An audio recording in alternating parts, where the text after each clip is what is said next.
បាទសួស្តីពុកម៉ែបងប្អូនទាំងអស់គ្នាដែលចូលចិត្តដំណាំដូងជាលក្ខណៈគ្រួសារឬក៏ម្ដងពីដើមនៅក្នុងផ្ទះក្តីសូមជួយចុច like ហើយនិង follow page របស់ខ្ញុំម្នាក់មួយផងដើម្បីនឹងបានទទួលវីដេអូដំបូងគេដែលខ្ញុំបានបង្ហោះទៅជាប្រចាំថ្ងៃនេះខ្ញុំនិយាយអំពីស្លឹកដូងតើវាមានសារៈប្រយោជន៍អ្វីខ្លះទៅលើដើមដូងគឺអាស្រ័យទៅលើ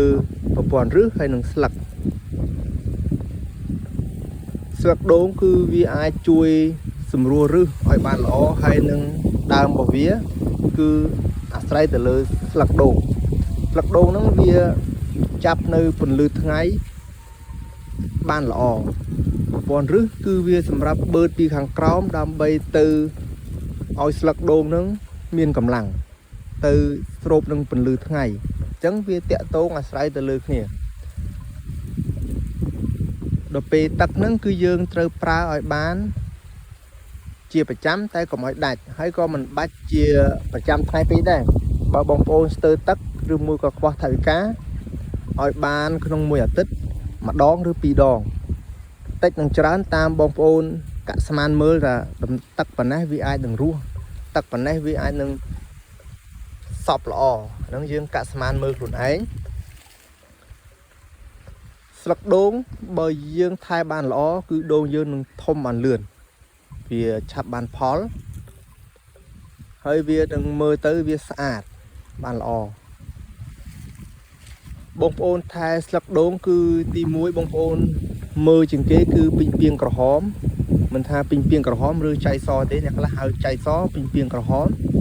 សំខាន់បងប្អូនឧស្សាហ៍សង្កេតមើលទៅលើស្លឹក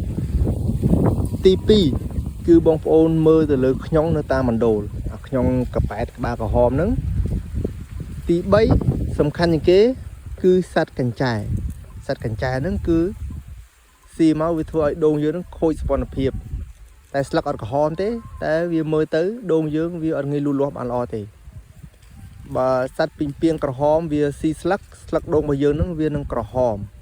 រយៈពេលត្រឹមកន្លះខែគឺដូងរបស់យើងហ្នឹងគឺក្រហមស្មើរ៉ូដែរមើលទៅគឺនៅសល់តែ 3-4 ធាងលើទេតែអត់ក្រហមខុសពីហ្នឹងក្រហមទាំងអស់វាមិនអាចនឹងលូតលាស់ទៅបានល្អទេទោះបងប្អូនដាក់ទឹកប៉ុណ្ណាក៏ដោយតែស្លឹកយើងវាខូចហើយដូងបងប្អូនហ្នឹងក៏មិនអាចលូតលាស់បានដែរ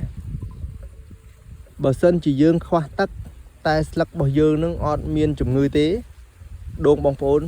គឺនៅតែសុខភាពល្អបានត្រឹម 80% តែបើសិនជាស្លឹកដូងបងប្អូននឹងវាខូចបងដាក់ទឹកដូងបងនឹងមានសពនភាពគេហៅថាខូចនឹងចូល 30% ហើយស្លឹកនឹងវាអស់ហើយហ្នឹង